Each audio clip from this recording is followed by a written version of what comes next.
So today's our topic will be boiling and condensation. Okay.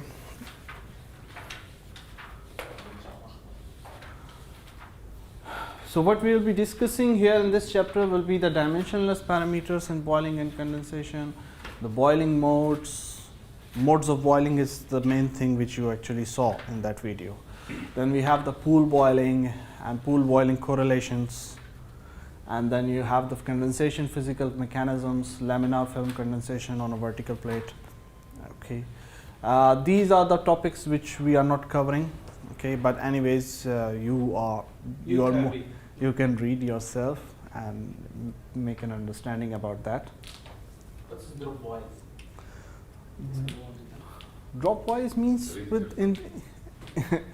in the form of drops.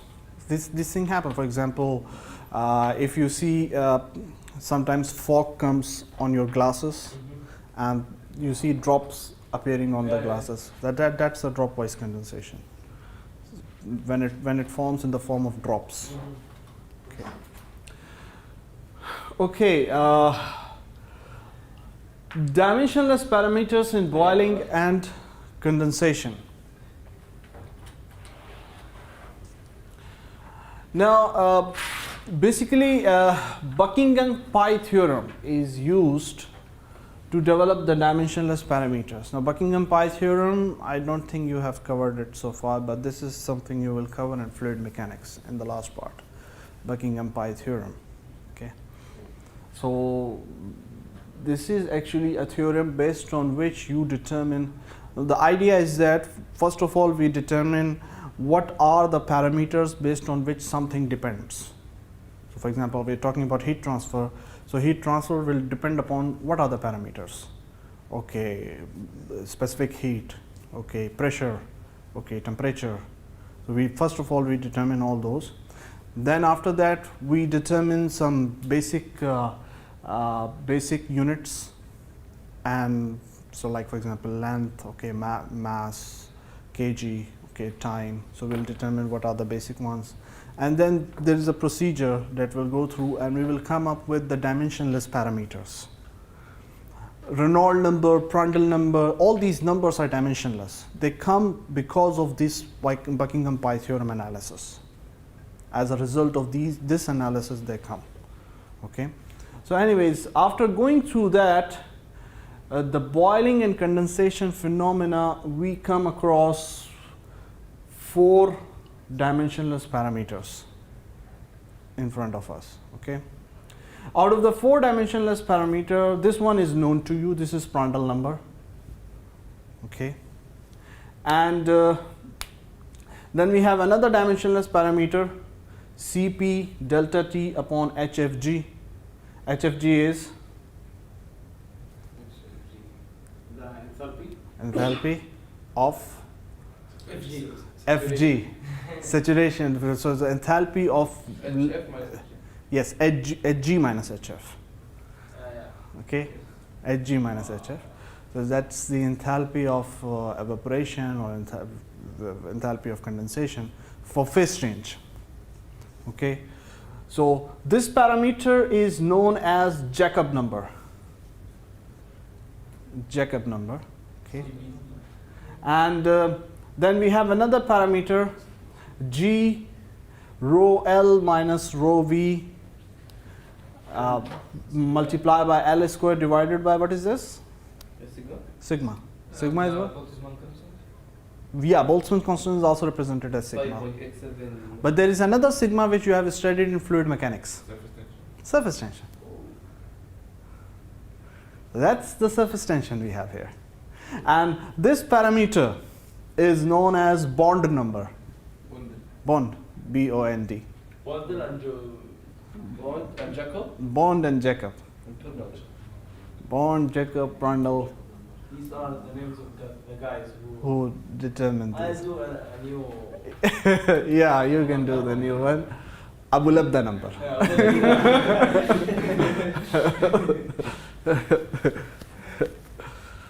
Okay. Actually, we come across these dimensionless parameters, but in the end, we will not be using it. Okay, they are used in the very advanced studies. Okay, we are studying on the basic level. So, but anyways, these are the dimensionless parameters which come across, but we will have direct correlations and we will not be using them. Okay, so but anyways, you should know the new dimensionless parameters are the Jacob number, the bond number, and a nameless parameter that bears a strong resemblance to the Grashof number. This unnamed parameter represents the effect of buoyancy induced fluid motion on the heat transfer. The Jacob number is the ratio of maximum sensible energy absorbed by the liquid to the latent energy absorbed by the liquid. This is good for the short questions. Yes. Okay. During condensation of oil. In many applications, the sensible energy is much less than the latent energy. In generally, sensible energy. Do you know the concept between sensible and latent energy? I thought we discussed this, right? Sensible that we can sense latent within the body. Yes. And latent energy? They just We stop. discussed that in thermodynamics in the early lectures. Anyways, let's not go into this right now. Okay. And Jacob number has a very small numerical value because normally sensible energy is very less compared to the latent energy. Okay. The bond number is the ratio of buoyancy force to the surface tension. Okay. So anyways, you should know the physical significance of Jacob number and the bond number, although we will not be using them in the numericals. Okay. But these are the dimensionless parameters which come across when we analyze the case of boiling and condensation.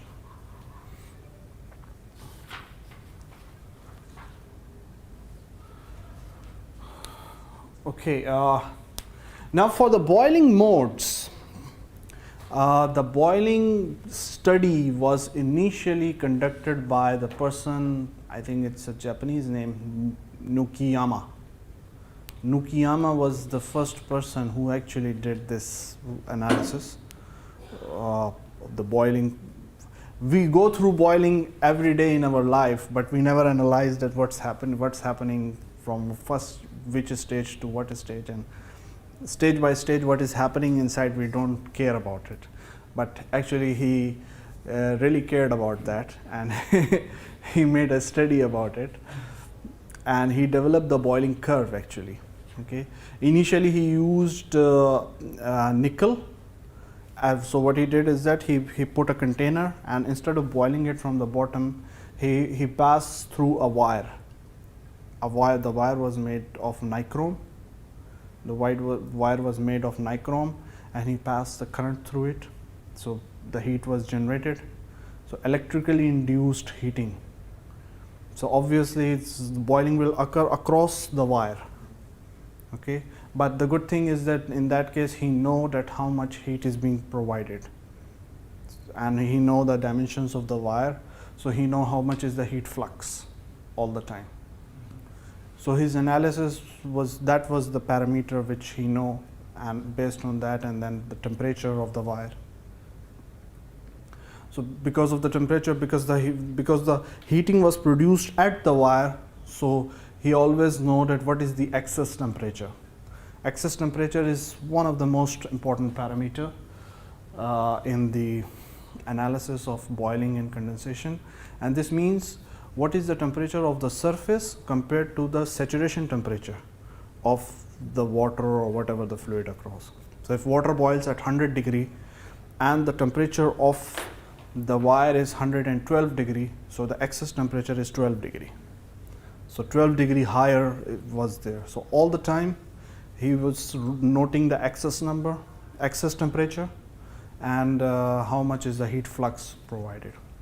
So his first experiment was actually he was able to get till the critical heat flux, and after that his wire burned. Okay, and then he changed the wire. He used the platinum wire instead of nichrome, and after that, so eventually he was able to develop the curve. Okay, so the curve is very important, and the curve explains the phenomena and processes that are happening within in the case of boiling. Okay, and this is basically pool boiling. What's the difference? There are two types of boiling. There is pool boiling. Okay, so in pool boiling, what happens is that you have the fluid, but that fluid is stationary. Okay, stationary in the sense that there is no external thing which is making the fluid to flow. It's just because of the gravity, because of the buoyancy effect, the fluid will move, or because of the bubbles producing it will move. But there is no external force which is making the fluid to move. And then there is the flow boiling. So suppose if you have the fluid actually flowing through the pipe, so and then you are supplying the heat and starts boiling. So that is flow boiling. Flow boiling has different curve. It has different, but we are not going to study that here. We're just going to focus over the pool boiling. Okay, so pool boiling means the case when the liquid is quiescent, stationary. Okay, and whatever the movement is because of the natural effects. So obviously QS, or the amount of heat transferred, heat flux, will be H delta T, where delta T will be, in this case, will be Txx, excess, okay, and that is temperature of the plate or the surface or from where the boiling is occurring minus saturation temperature. Okay, so that was the experiment which Nukiyama performed. So he took the container and put the wire inside, and then he did this experiment.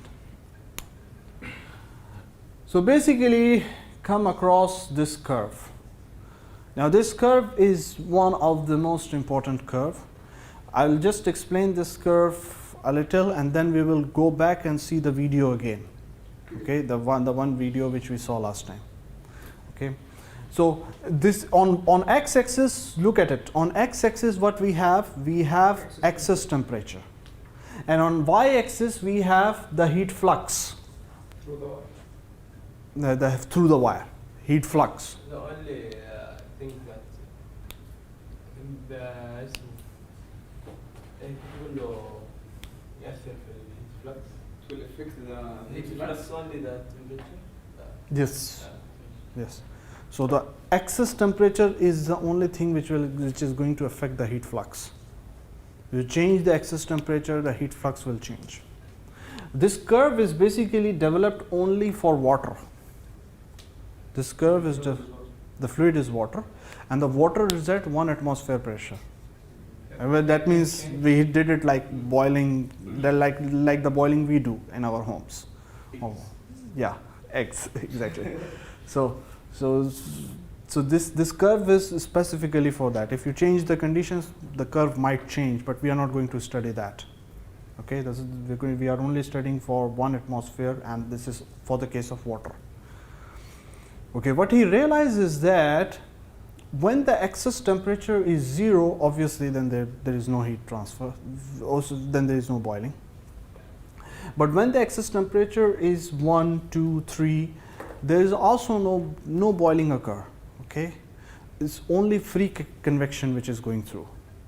Okay, so when the excess temperature reach 5 degrees, that means the surface temperature, suppose the boiling temperature of water is 100. So when the surface temperature reaches 105 degree, that was the first point when bubbles start to appear. But the 105 degrees? At 105 degree. Okay, so that's why at 5, this is ONB. ONB is onset of nuclear boiling. This is the point from where the boiling starts, onset, the starting. And the bubbles that appear, they remain stick on the surface. Yes. Even they do not move up, they remain stick on the surface. Okay, so this is the onset of nuclear boiling. Now from point A to point B, the bubbles keep on appearing, but they even do not go up. They remain on the surface, sticked. Point A to point B, so bubbles keep on appearing, but they do not move up. So that is about at 10 degree. When the excess temperature remains 10 degree, when the bubbles start moving up. So when the temperature starts moving 10 to when the temperature, excess temperature becomes 10 degree, or the temperature of the surface goes 110, that is the point when the bubbles start leaving the surface, moving up. But what happens is that you have the container and the surface is very hot and the bubbles produced over it, but still the fluid above is not that hot. Okay, so when the bubbles leave the surface, as it moves up, it comes across the fluid which is not that hot, and what happens is that the bubble condense. So it do not reaches the surface. In the pathway, it condenses, collapse. So this happened from point B to point P. Okay, till point B there was no bubble which reached the surface. Okay. After that, he analyzed that once point P is reached, whatever the temperature, point P, okay, after that, the bubbles start reaching the surface. So the bubbles start emerge from the bottom, and then they go up, and then they reach the surface of the container. Okay. So from P to C, you have complete bubble columns. Bubble columns means one bubble, second bubble, third bubble coming from the same point. So making like a column till the top. Okay. So from point B to point C, so B to P is known as liquid entrainment. Entrainment means something is stopping something, enclosed. So liquid entrainment. So bubble goes up, but it is liquid entrained. It do not come to the surface. But from point B to point C, you have jets and columns. Okay. So you have jets and columns. Columns means complete column from the top to the bottom. So sorry, from the bottom to the top. Okay. So you have the complete column of bubble appearing. At point C, you have the critical heat flux, maximum heat flux generated. Now you have to understand the reason why the curve is moving up. The curve is moving up because first of all there was free convection. So free convection, there was no bubbles generated, but free convection produces turbulence. And when you have turbulence, so the heat transfer increase. Then once bubbles start to generate, okay, so bubbles itself produce a lot of turbulence. Okay, so bubbles start to generate, bubbles moving up, so a lot of turbulence generate. So this thing from point A to point C in the nucleate phase, so that was the free convection. Then in the nucleate phase, there is a huge amount of turbulence, okay, generated by the bubbles going up and down. Okay, so bubbles going up, water coming down. So it's like somebody is mixing the water too much, and that's why the heat flux increases significantly. But what happened at point C? Why does the heat transfer, heat flux reduces? The reason is that No more bubbles? no, bubbles are still there, and it is there at the same rate. But what happened is that, you know, if I have to transfer heat, the heat transfer coefficient is good in case of the liquid and is bad in case of the vapor or gas. Okay, because gas has less specific heat, it cannot take much amount of heat and transfer. But liquid has high specific heat, they can take large amount of heat and transfer. Okay, so what happened is that at the bottom there are a huge layers of bubbles developed. So many bubbles developed that it produces a layer. Okay, and this layer actually acts kind of an insulator. Although the bubbles are continuously produced and going up, the turbulence is the same. Turbulence does not reduce, but actual heat transfer is from the bottom. Now if you have an insulating layer at the bottom, then the heat transfer will be reduced. The insulating layer is because Now, for the evaporation to take place, for the boiling to take place, the liquid must come in contact with the bottom surface. If the bubbles are covering the bottom surface, liquid does not have now much space to come in contact. Okay, and these bubbles are gases, water vapor, steam, and if you see the specific heat of steam, it is very less compared to that of the liquid. Okay, the specific capacity, heat capacity, is very less. So they don't take really that much amount of heat. So although the heat is being supplied, but they don't take it much. Okay.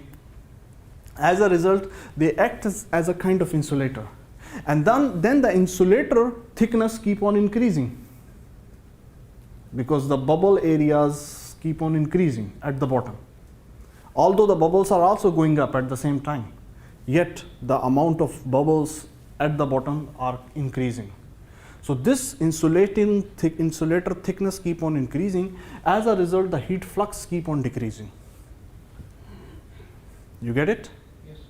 Now, what happens is that it is not just the convection heat transfer which is occurring. At the same time, there is also radiation heat transfer which is occurring. Radiation through the water. Radiation through the water and the bubbles, everything. There is also radiation heat transfer which is occurring at the same time. But the radiation heat transfer initially is not that much significant. Look, for the case of radiation heat transfer, you know Q is equals to epsilon sigma A T1 power 4 minus T2 power 4. It's like this, Yes. right? So this power 4 is the thing that makes difference, because if T1 is, let's say, 1 and T2 is, let's say, T1 is 2 and T2 is 1. Okay, so T1 power 4 minus T2 power 4 will be what? 2 power 4 minus 1 power 4. 16 minus 1. 16 minus 1, 15. So if you increase T1 from T2 to 3, then it will be 3 power 4. So you see the difference, the change in temperature difference significantly affects the amount of heat transfer because of this power 4. Okay, so initially there was radiation, but the temperature difference is the excess temperature. The temperature difference here is the excess temperature, which was not that much significant, so that the radiation heat transfer becomes too much high. But after this point, the insulating layer is still there, bubbles are also coming out, but the amount of heat transfer because of radiation becomes too much significant. Okay, and this is at around 120 degree. So at 120 degrees centigrade, when the excess temperature is 120 degree, that means the temperature of the surface will be 220. Okay, so the amount of heat transfer because of radiation significantly increase, and as a result the flux now start going up again. Okay, and then it continues until all the water has been converted into vapor. So you studied before that boiling water is 100 degree. So what is it? Boiling water, Start boiling up. no, boiling water this is a very good question. Boiling water remains at 100 throughout all the time. Water remains at 100, but it is the surface temperature. Minus. Surface temperature keeps on increasing. That's the difference between the water temperature. So if you put the thermometer inside the cylinder, okay, throughout all the stage, the thermometer will give you the reading 100 degree, because water is boiling at 100 degree. It is the excess temperature which is increasing, which is causing this to rise, heat flux. The surface, the bottom surface or the upper surface? Bottom surface. Oh, I mean the surface which is in contact with the liquid. If it is a wire, then the surface area of the wire. Okay? The same condition with the closed container? No. What will happen in the closed container? It's still rising temperature and the vapor, conversion of vapor. Pressure will rise. This is for 1 atmosphere. Pressure does not rise because it is open. If it is closed container, then this curve is not applicable because the pressure will rise then. Okay. Do you understand this curve or not? Yes. Okay. All these points are important. Okay. Critical heat flux occur at excess temperature 30 degree. This point is known as Leidenfrost point. Leidenfrost is the person who actually determined that what's happening in here. So Leidenfrost point occurs at 120. Okay. Onset of nuclear boiling occurs at 5 degree. Okay. At 10 degree, actually jets and columns start to appear. Okay. So all this information, this curve will be provided to you in the exam, in your book of formulas, but I will eliminate these things, these writings. Okay. So that I know that if you remember it or not. Okay. You will have to memorize Yeah. already. No, I will remove it. Okay. So what will you have is on y-axis you have this thing, on x-axis you have these values, and then you have the curve with the points without written anything. It will not be written that this is heat flux. It is not be written this is light. So this point, You should know the names of the points. You should know what are these points. because it's not log table, right? It's log. You tell me. Uh, It is log table. See, how do you know if it is log table? See, The change is not. so linear. change is not linear. Change is not linear. Okay. Similar here, it's very clear. 10 to the power 4, 10 to the power 5, 10 to the power 6. Log. X-axis also log. Y-axis also log. Okay. So it's a log table.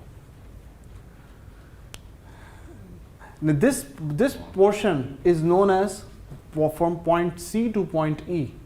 This portion is known as boiling crisis. Why it's known as boiling crisis? Because the heat flux, instead of increasing, it decreases, and then until it reaches the Leidenfrost point, and then further increase. So after it reaches point E, then so from C to E, this portion is known as boiling crisis. So they were expecting from C to. to move up, but it moved down. Okay, this region from C to D is known as transition zone. So you have free convection, nuclear boiling, transition zone, film boiling zone.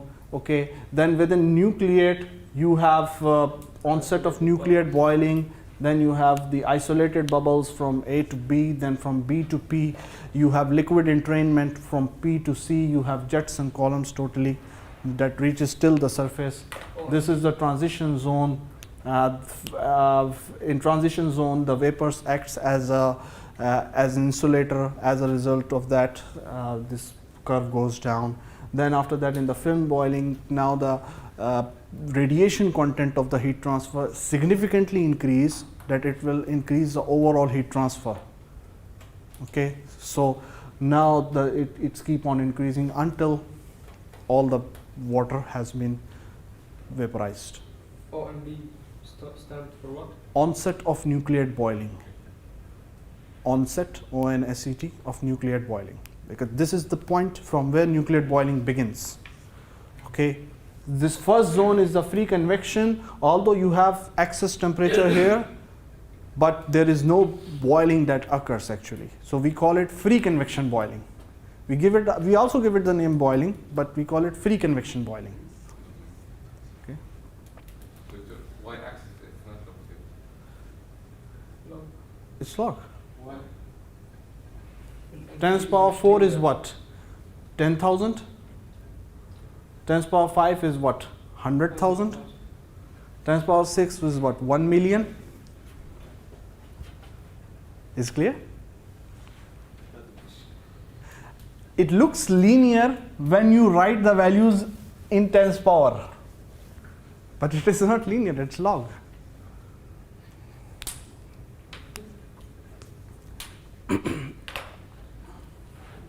So anything that you don't understand. This point is the maximum heat flux. This is the minimum heat flux, Leidenfrost point. Okay. So now I think it's a good time that we should be watching that video again. It's 5-minute video, but I think it's good if we watch it again. Okay.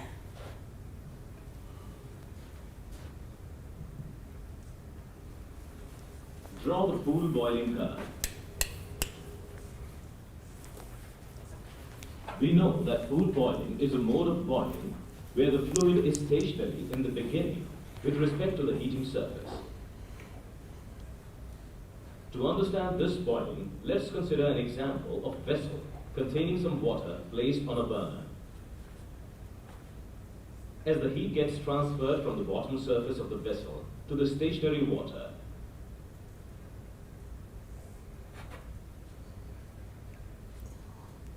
it starts rolling up and down.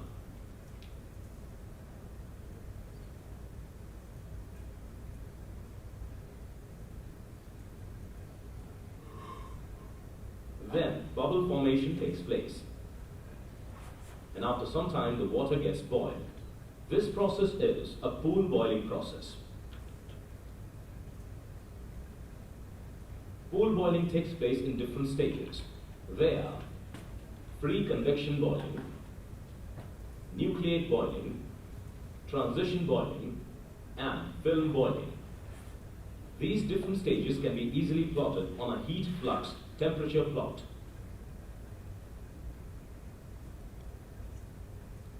X-axis represents the difference between the current temperature and saturation temperature of water, which is represented by delta T excess. And y-axis represents the heat transferred to the water per unit surface area of the vessel, which is represented by heat flux Q dot boiling. The curve OABCDE is known as the pool boiling curve of water. Here, curve OA represents the stage free convection boiling. Curve ABC represents the stage nucleate boiling. Curve CD represents the stage transition boiling. And curve DE represents the stage film boiling. Now let's understand each section of the curve one by one. Let's discuss about curve OA, represents the stage free convection boiling. When we light the burner, heat transfer takes place between the vessel and water due to free or natural convection. We can see that the values of heat flux and delta T excess start increasing. And when the temperature of water reaches its saturation temperature, that is when delta T excess attains a positive value. Then boiling takes place. This stage of boiling is known as free convection boiling. Curve ABC represents the stage nucleate boiling. As we can see, nucleate boiling is divided into two parts. Curve AB represents liquid entrainment, and curve BC represents critical heat flux. Now first, let us understand liquid entrainment. Due to continuous heating, we see that the value of delta T excess increases, and the bubbles are formed at the bottom surface of the vessel. These bubbles move upwards and carry some water along with them, but they collapse after covering some distance in the water. This is known as liquid entrainment. We see that the disturbance caused by liquid entrainment in the water increases the heat transfer coefficient, so the heat flux also increases. In curve BC, we see that as delta T excess further increases, the bubbles start forming at a faster rate. These vapor bubbles move upwards and merge to form numerous continuous columns of vapor in the liquid. The bubbles in the column then move upwards to the free surface, where they break up and release their vapor content. Due to this, the heat flux attains its maximum value, known as critical heat flux. Thus, the complete stage of boiling from A to C is known as nucleate boiling. Curve CD represents transition boiling. When the vapor of delta T excess increases beyond the critical point, we see that the heat flux starts decreasing. This is because a large fraction of the heated surface of the vessel is covered with a vapor film. This vapor film acts as an insulator as its thermal conductivity is lower than that of water. Thus, the value of heat flux attains its minimum value. Point D corresponding to the minimum value of heat flux is known as Leiden-Frost point. In curve CD, both nucleate and film boiling takes place partially. Thus, this stage is known as transition boiling. Curve DD represents the stage film boiling. We see that after the transition phase, the delta T excess further increases, due to which the vessel surface is completely covered by a continuous stable vapor film. Now, because of high temperature, we see that the radiation heat transfer takes place between the heated surface and the water through the vapor film. Thus, this stage is known as film boiling. It's clear? If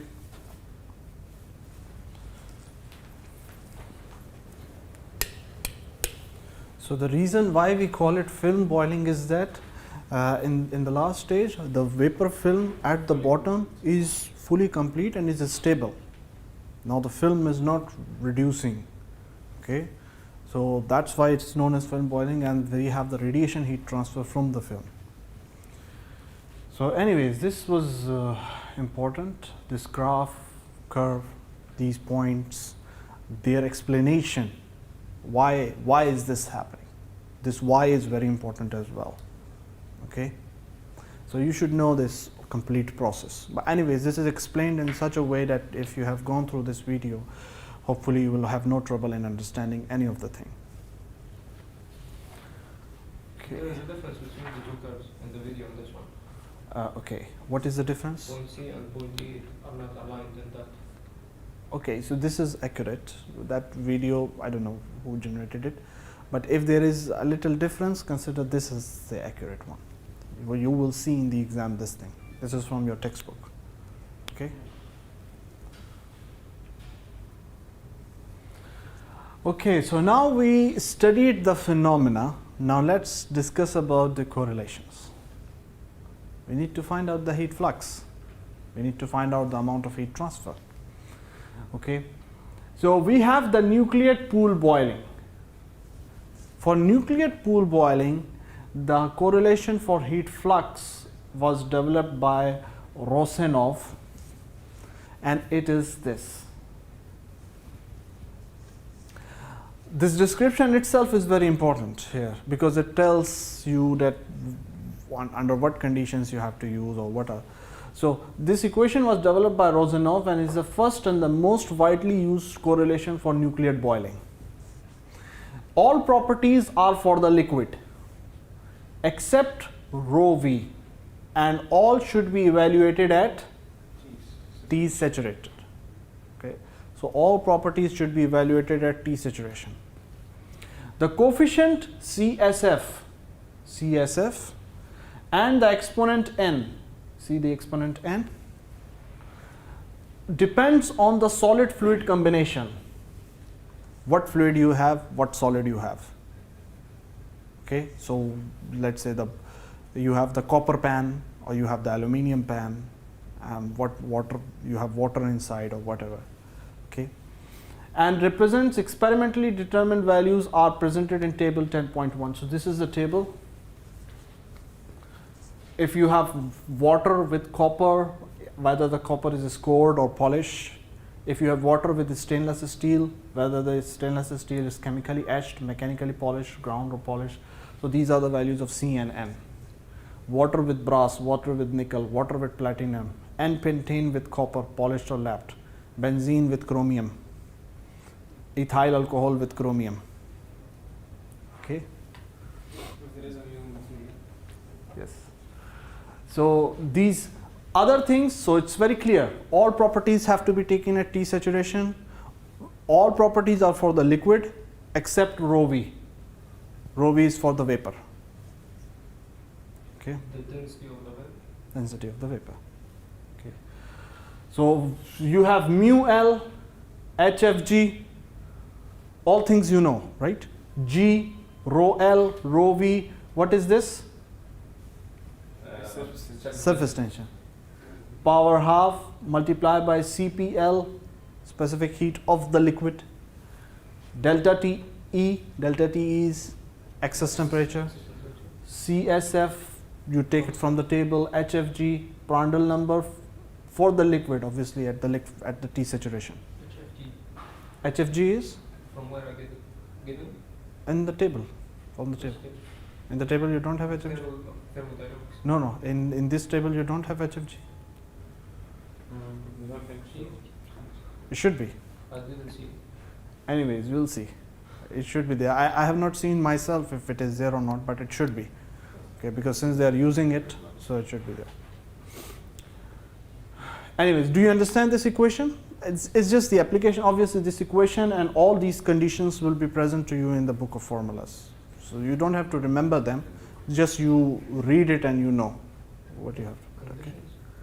These conditions in the term that with temperature you have to take what properties and things like that. Okay. Now this is for the nucleate pool boiling. If you want to know the critical heat flux, then this is the correlation. Okay. So you have HFG, rho V, this is sigma, G, rho L, rho V, everything known. What about C? For large cylinders, for spheres, and for many large finite heated surfaces, use of leading constant with the value C pi by 24, which is equals to 0.131, which is the Zuber constant. Agrees with the experimental data to 16%. For large horizontal plates, value of C is 0.149. So you have two values. If horizontal plate, 0.149. Otherwise, 0.131. The properties in this equation are evaluated at saturation temperature. All the properties are at saturation temperature except for, obviously, rho V is also on saturation temperature, but for the vapor. Okay. Minimum heat flux. Minimum heat flux occurs when? At what point? The last point down. What was the name? Leidenfrost point. Okay. So the minimum heat flux was at Leidenfrost point. At what excess temperature? 120. 120. Critical heat flux at what temperature? Delta T excess was 30 degree. Onset of nucleate boiling at what temperature? 5. 530, 120. 10 was not onset, it was between, yeah. But for you, these three values are more important. 5, 30, 120. Okay. So suppose in exam, I say that find out the critical heat flux, but I do not provide you the excess temperature. You should know it's 30. If I say, okay, find out the heat flux at the Leidenfrost point, then I do not provide you the excess temperature, but you should know it. You want to bring Okay. So for this case, you have this formula. Okay. Again, everything is something known only for the C. where the properties are evaluated at saturation temperature, the constant C is 0.09. Constant C is 0.09. It was determined by Berenson.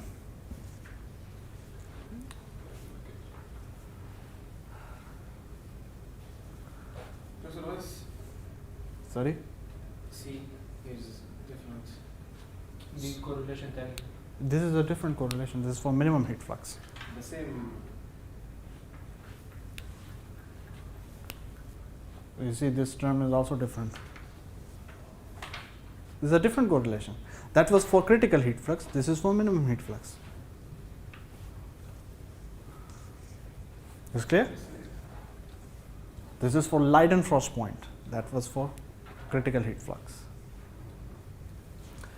Okay, so that's about the nucleate boiling. And now you also know the Leidenfrost point. And now for the film pool boiling. For the film pool boiling, the correlation is this. Okay. Now, for the film pool boiling, you have to understand that, as we discussed, that in the film boiling, it is not just the convection which is now important. We also have to consider the radiation. Right? In the film pool boiling, it is not just the convection which is important, radiation is also important. So, for the convection part, it is this formula for the convection part. Okay? So, C, the correlation constant C is 0.62 for horizontal cylinder and 0.67 for sphere. Okay, G, rho L, rho V, okay, HFG dash. HFG dash has a formula this, which is HFG plus 0.8 Cp of the vapor multiplied by Ts minus T saturation. Ts minus T saturation means excess temperature. Okay. And there is also one important point here. Look this thing. Vapor properties are evaluated at the system pressure and the film temperature. Now it is not the previous, all properties were evaluated at the saturation. Now it is the film temperature. And what is the film temperature? Ts plus T saturation divided by 2. So the temperature which is used to evaluate properties are different in this case than the previous cases. Okay? And this formula was given? Yeah. The laws of the T's. Yeah, these will be given. I don't want you to memorize them, but I want you to, if it is given, you should know. You should have the skill to use it. That's the thing. That's the objective. You should have the skill to use it. But this is for convection. And now, if you want to know the overall heat transfer will be a combination of convection and radiation. Okay, so overall heat transfer will be a combination of convection and radiation, but this combination is not direct simple addition. It is with this formula. H overall power 4 by 3 is equals to H convection power 4 by 3 plus H radiation multiplied by H overall power 1 by 3.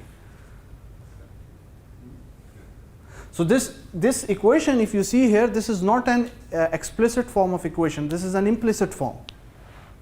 You have H overall here as well, H overall here as well. And this is the H which we are finding out. This is what we are finding. Right? So this is an implicit form of equation. This is not an explicit form. You cannot separate H on one side. So it's not that H is equals to H convection plus H radiation. It is this formula, which is an implicit form of correlation. You cannot separate H on one side. It's clear? So we discuss about that. If H radiation is less than H convection, then you can form a simply explicit form of correlation. Then it is this. But if this condition is not satisfied, then this is this. Okay? And the effective radiation, whatever, we have the correlation for H convection. The correlation for H radiation is this. This is the same that we have discussed, we have studied in chapter number 1. This is the same. Epsilon sigma Ts power 4 minus T saturation power 4 divided by Ts minus T saturation. If you can simplify this thing, it will become the same as we had. So it will become what, Ts square plus Ts saturation square multiplied by Ts, Plus T. yeah, plus T saturation. It's clear? So it's the same formula, there is no difference. H radiation has the same formula. Okay. H radiation has the same formula as you studied in chapter number 1. H convection has a different formula. But in order to find the overall, if H radiation is less than H convection, use this. If H radiation is not less than H convection, then you have to use this. And how to find the solution from this? Use your calculator On both sides? on both sides. Anyways, do you understand? Okay, there is one thing where the student might make mistake. You see here, what is this? This is the Boltzmann constant.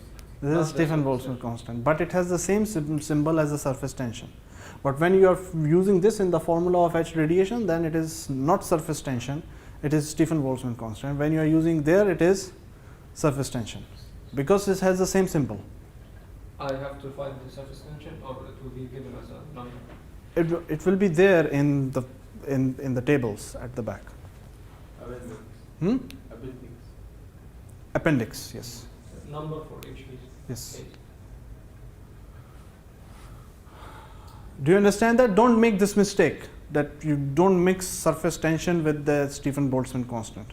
Should know that where it is Stephen Boltzmann, where it is, because they both have the same symbol.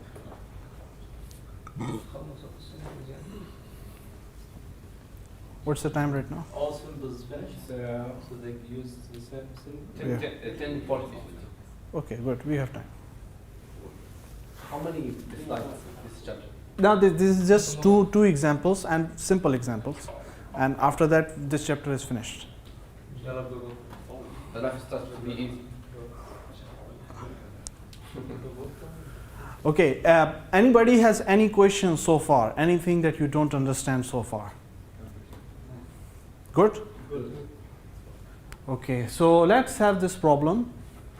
The bottom of copper pan, so we have a copper pan. The bottom of copper pan is 0.3 meter in diameter, is maintained at 118 degrees centigrade by an electric heater. Estimate the power required to boil water in this pan. We need to find out the power required to boil water in this pan. What is the evaporation rate? Estimate the critical heat flux. Okay. Now, first of all, it's 118 degrees centigrade. Saturation temperature is 100 degrees centigrade. Okay.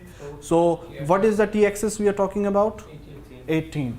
If we go into this curve, 18 degree means where are we?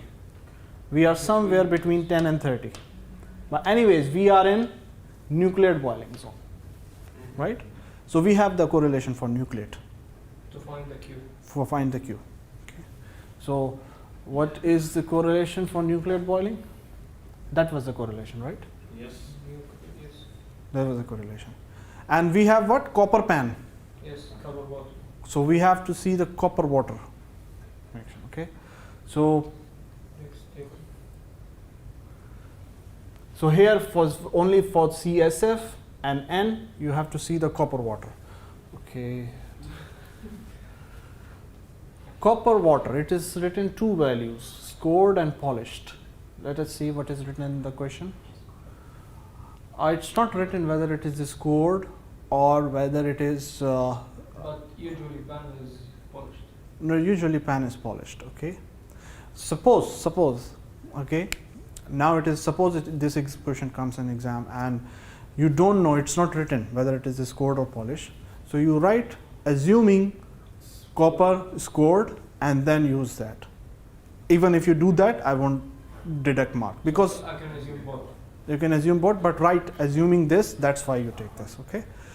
If, look, the idea is that if there is any information missing in the question and you make a valid or the assumption which is which you validate, which you say, okay, based on this I'm making this assumption, based on that I'm taking these values, it's okay. I cannot deduct mark. Yeah, if I specifically say, let's say if I change the problem and I say at the bottom of copper, polished copper pan. So now you have to take the values of the polished. Okay, now there is no possibility that you take the other value. Okay, so if something is not clear and you make an assumption, it's okay. Even in the fluid? Sure. So you're talking about fluid mechanics? Then fluid mechanics, you have to talk to your instructor there. Okay, so that's the idea. So suppose five students solved the problem and 3 did it by using copper polished, 2 used different, the other option. So I will not be, although your answers will be different, but I will not deduct mark for any one of you. Okay.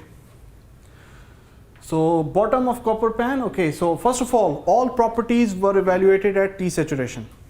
Okay, so you see here it's written that table A6, you get the value of rho L, you get the value of Cp, you get the value of mu, you get the value of Prandtl, you get the value of HFG from there as well. So if it is written here, it should be there in that table A6. So go through it. Fine. And for the vapor value, this is this. Okay. And no, it's not Boltzmann Stephen. Surface tension. This is surface tension. So close to the Stephen. As I told you, same symbol. 5.6. No, but 10's power is very Yes, different. but the first sentence. Yeah. Plus minus 8, then it's close. Okay. So that's why I specifically mentioned that don't make mistake here. Okay. Yeah. So you see here, excess temperature was 18 degree. From the figure, we know that it is in the nucleate boiling. The figure will be obviously in the book of formulas. It will be there. Without, in the book of formulas, without the. Yeah. With just the curve. Oh, wow. Okay. Then you have this formula, CSF and N corresponding to polished copper surface water combination. They use the polished one. Okay, and so CSF value is this, N value is 1, whatever there in the table. Then after that, just substituting. So this is the same, substituting all the values in this formula. Okay. So please make sure, remember this thing, when you are substituting, at least when you go through, let's say you are not solving it by hand, you are just going through the solution, read the values. Look here, 2257 into 10's power 3, they kept it in joule. Okay. Then similarly, there was 4.217 into 10's power 3, kept it in joule. You make these mistakes because in the tables values are, let's say, given in kilojoule, you put it directly in the kilojoule. Okay, so even if you're going through yourself, not right by solving by hand, at least see that what values are written, from where they are taken.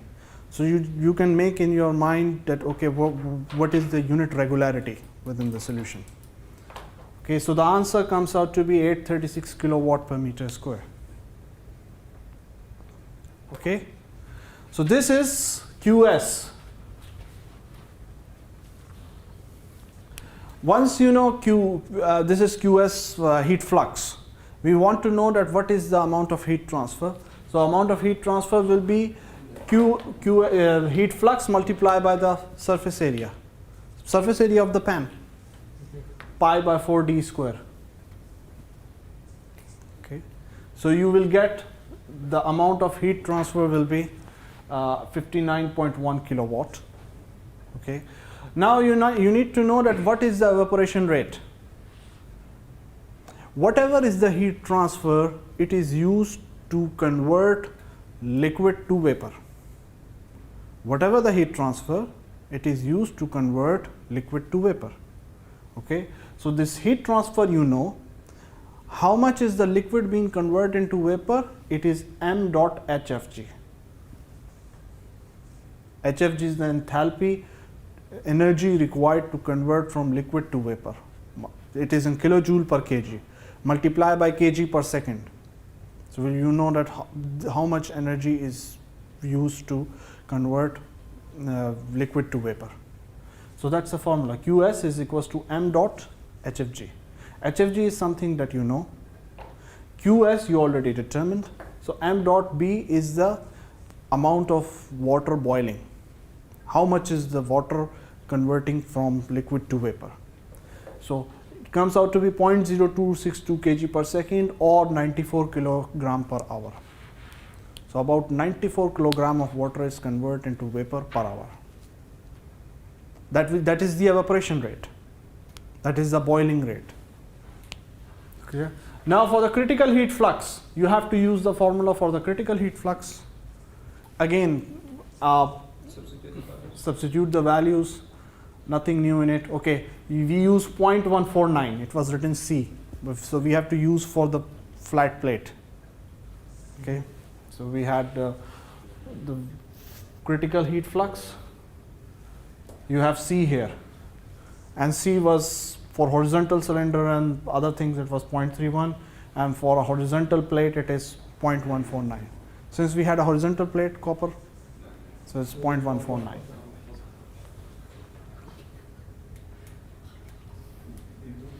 Substitute all the values and you will know what is the critical heat flux. That's it. So actually in this solution there's nothing new in it. You have the formulas, you know on which conditions you have to take the properties. Just substitute everything. Make sure you do not do mistake, you do not stumble into the units, and that's it. So this is all about. Okay. So is it clear? Is there anything which is not clear in the solution here? Okay, good. Now let's have another problem. Again, same idea, same concept. A metal clad heating element of 6 millimeter diameter, it's like a metal wire, 6 millimeter diameter, and emissivity 1 is horizontally immersed in a water bath. The surface temperature of the metal is 255 degrees. Surface temperature of the metal is 255 degrees. That means excess temperature is 155 minus saturation temperature. Saturation is 100, so it's 155. 155 means above 120 it is in the film boiling. So we are in the film boiling. So emissivity is given. Okay. So estimate the power dissipation per unit length. Okay. The first thing is that you need to know the properties. Obviously, if you're not going through it, you should know that on which temperatures you have to take the properties. So that will be written in the description of the formula. Okay. So saturation excess temperature is 155. From the curve, we know that it is in the film boiling. So we have convection as well as we have radiation. For convection, okay, so the amount of heat transfer will be Q is equals to Q dash or heat flux into pi d. So Q is equals to Q double dash into area, right? Yes. Area of a wire is how much? The surface area. Surface area of the wire. Pi Pi dl. So I can write here pi dl, right? Means it by length. It's if you want it per length, per unit length. So that is Q dash is equals to Q double dash pi d. It's clear? It's written here. Okay, and Q double dash is H delta TE. Okay, and what is this H? This H will be from this formula. Because radiation is this. Yeah, we will find out the radiation and this as well. So for H convection, we use this formula. This is the new formula. No, this is not the new formula. This is this formula. Only the thing they did is that they put kV from here to here. since this kV was 1 by 4, so it goes 4 by 4 goes inside. Anyways, if you use this, it's okay, we will get the same answer. Put kV here and divided by D, so you get H convection. That's it. It's the same formula there, just they inserted kV and D inside this bracket.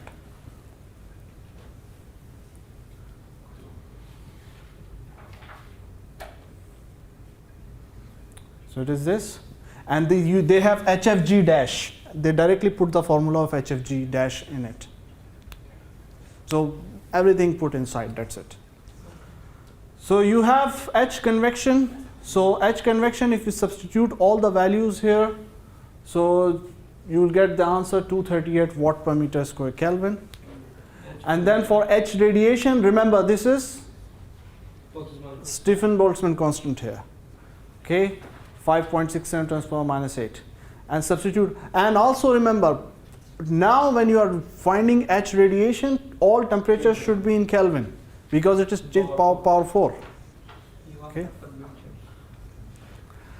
So H radiation is 21.3. Once you know that, you will find what is H from this formula. And once you know H, you will find what is Q dash. That's it.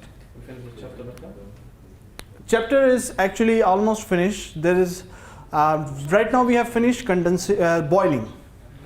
Condensation we have not touched, but we are not going to solve any problem for condensation. Just a small theory about it, and then one problem for condensation in the homework, and we leave. Okay. Normally we give you things in the homework which we cannot solve in the class, right? Bit difficult. And the conviction is it right? Huh? After this chapter, the conviction is No. 11. After this chapter, you have Radiation. after this chapter you have a chapter which is combining all chapters of convection together. Internal flow, external flow, everything all together,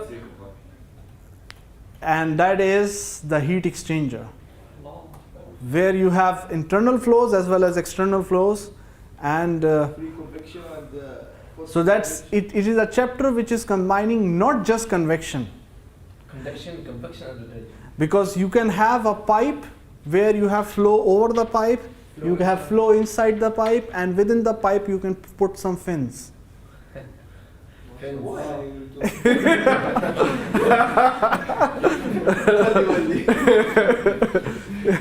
So that is one of the huge chapter, and this is a chapter number 11, which is going to help you a lot in the course of heat exchanger design, which you will have in the next semester after summer.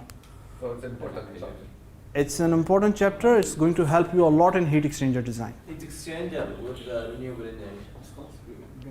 No, heat exchanger design is a separate course I mean that in the same semester. So the first semester is actually a very heavy semester with you guys. Next year, first semester, you have renewable energy, you have heat exchanger design, you have refrigeration, air conditioning. Wow. Allahu Akbar. Just 3. How many credit hours? So it's refrigeration, air conditioning 3, renewable energy 4, and heat exchanger designing 2. Heat exchanger design is 2. 9 credit hours, but these courses are heavy ones. I First know. semester is heavier than the second one. I don't remember the courses for the second semester, but Every anyway. semester is heavy. Okay, so now let's talk about condensation. Okay, in condensation there are 2 or 3 kind of condensation. One condensation is known as the film condensation. In film condensation, what happens is that the vapor comes in contact with the surface and condense on the surface and develops a layer of condensate on the surface. So a film is developed.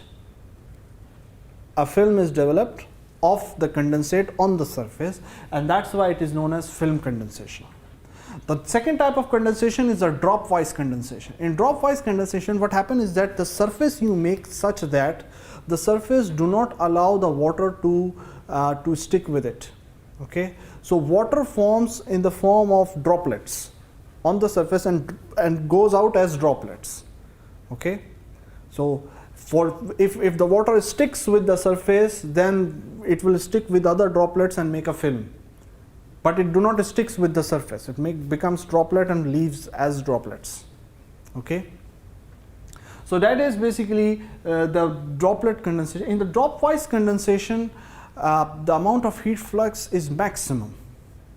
But dropwise condensation is very hard to maintain, because what happens is that you make certain coating, special coating, such that those coating do not allow water to stick to the surface, but those coatings automatically also remove with time, and in the end you will have film condensation. So all the time, whenever the heat exchangers are designed for condensation, they are designed for the worst condition, and the worst condition is the film condensation.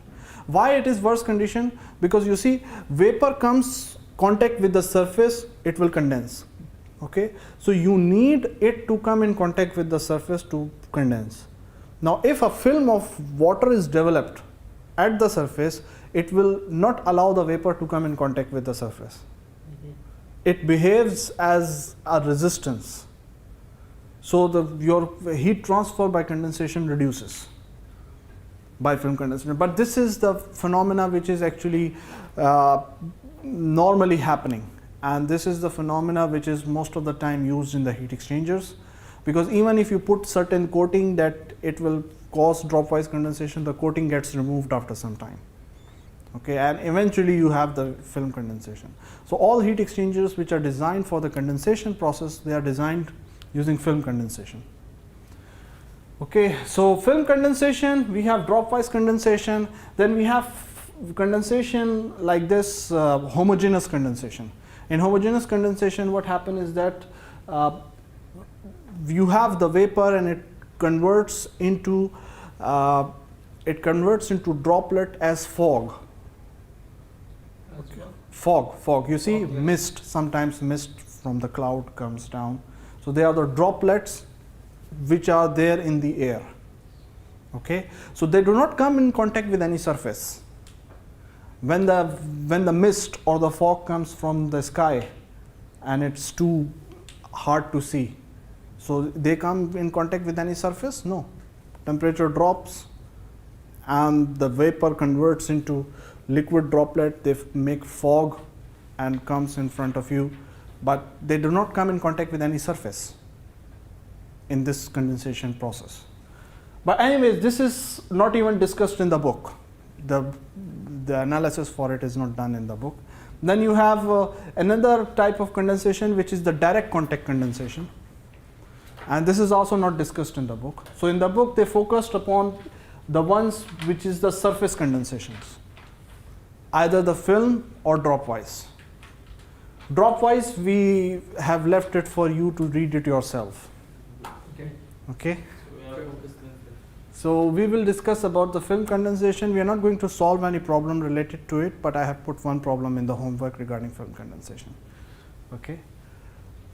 I need something to deduct marks, you see.